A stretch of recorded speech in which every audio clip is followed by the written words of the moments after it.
because sometimes seeing really is believing. Hey, it's Care. Welcome to Montic at the Lake. Another watercolor Wednesday. Hopefully quicker than the last one. But the last one I was talking about the importance of good supplies and how much of a difference paper makes to watercolor success or not. Now, I know this channel is primarily for newbie junk journalers, but junk journaling is this giant umbrella that has mixed media, junk journals, card making, altered books, glue books. To me, it all falls under the same umbrella of paper crafting. And a lot of junk journalers like to throw in some watercolor into their pages. And for that, anything goes. Whatever you've got is fine. But if you're the least bit serious about doing a watercolor painting or artwork for your watercolor and you have this vision, one of the reasons we love watercolor is because of its vibrancy and it almost just glows. The best ones, I think, are just so luminescent. And often people give up on watercolor because all they get is mud. They have this vision of this vibrant, beautiful, bright thing in their mind, but the reality is a muddy, dull, kind of a mess. It might not be you. It's probably your supplies. So again, I taught for a lot of years. I've taught watercolor, and every single time I say you need good supplies, people will say, well, I'll use cheap stuff until I get good, and then I'll get the good stuff. You'll never get there. You'll get so frustrated, you'll quit before you even give yourself a chance, because here's what happens. Again, watercolor paper is made with 100% cotton. Paper is made of wood pulp. Huge difference. Wouldn't you say? Your favorite comfy t-shirt versus your notebook paper? Huge difference, right? What I tried to do here, because hopefully a picture is worth 1,000 words, is I took the same brush, the same paints, and did the exact same things on good paper and, pardon me, crap paper. And I just want you to look at the difference between the vibrancy of this one and the lack of vibrancy in this one. 100% cotton watercolor paper, Arches, 140-pound cold press, and some student grade thing from a pad from Walmart. There's no comparison. The paint doesn't move the same.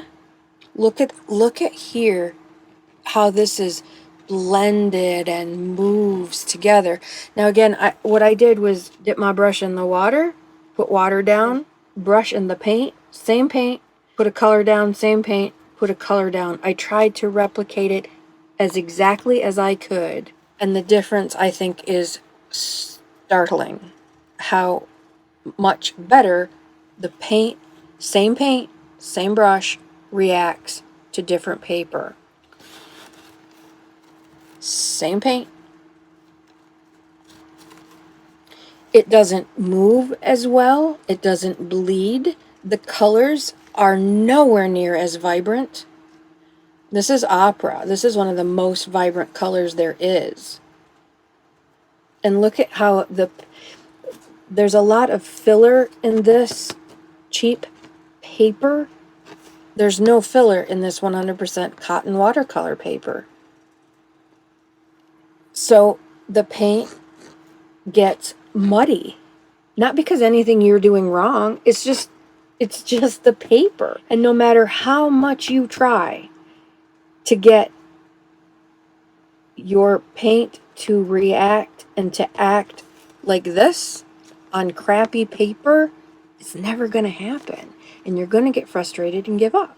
Yeah, but I want to practice. I don't want to practice on the cheap or on the expensive stuff. I want to practice on the cheap stuff. That's fine. Practice on the cheap stuff. Fill up your junk journals with dull, muddy backgrounds. That's fine.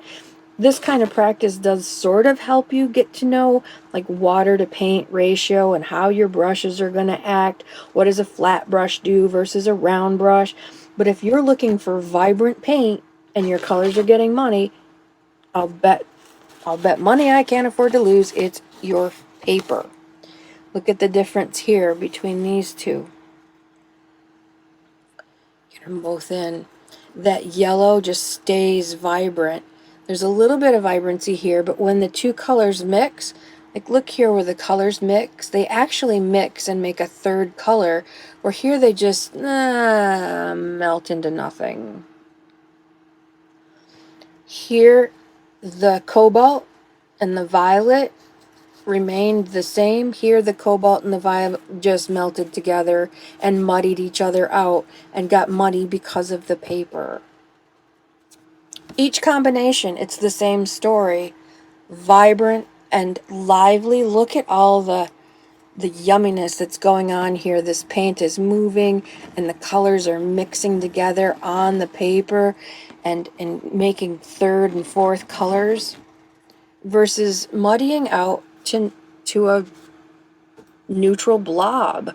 There's nothing vibrant here. This color combination isn't quite as stark as the other ones, but holy smack, look at these two. And then the last one, here and here. This stayed nice and vibrant, and this just muddied right out to nothing. Practice it. You don't believe me? Try this. Do this little experiment. Take a scrap piece or the back of something. I always use both sides unless I'm selling it. And even then, sometimes I have the backs are all painted up. Use a scrap piece of 100% cotton. Treat yourself. There's a holiday every 15 flippin' minutes. Buy yourself a 4th of July present and get a nice Arches watercolor block or pad or one full sheet at your local hobby store or someplace where you can get a 22 by 30 piece of paper, and then you just break it down into smaller pieces. And try this. Take your quote-unquote watercolor stuff that you got from Walmart or even Michael's. If it's paper versus cotton, try this and let me know how you do. I'd love to know. Again, try to be as exact, try to use exactly the same amount of water and exactly the same colors and exactly the same timing so that you can see for yourself the importance of decent paper. Because I went long on the last Watercolor Wednesday, I will keep it short for this Watercolor Wednesday. I can see Watercolor Wednesday spilling over to other days of the week, though, as I get wound up about this again. I love, love, love, love watercolor, and I want people who are new to it to love it too, and that means using good supplies. Now again, if you're just throwing some color onto a page for a junk journal, it doesn't matter. We like vintage stuff. All of these would go fine in a vintage if I tore them up. It's fine for that. But if you want to paint really vibrant, pretty things, if you're making cards, if you were going to make these little things and cut them out and put them on greeting cards or give them away as gifts or bookmarks or whatever, you don't want a muddied mess. You want a nice, vibrant something or other. Go to Amazon. See if you can find something fabulous on sale. Go love up your Beasleys. Until we meet again, happy painting. Montague at the Lake. Out for now.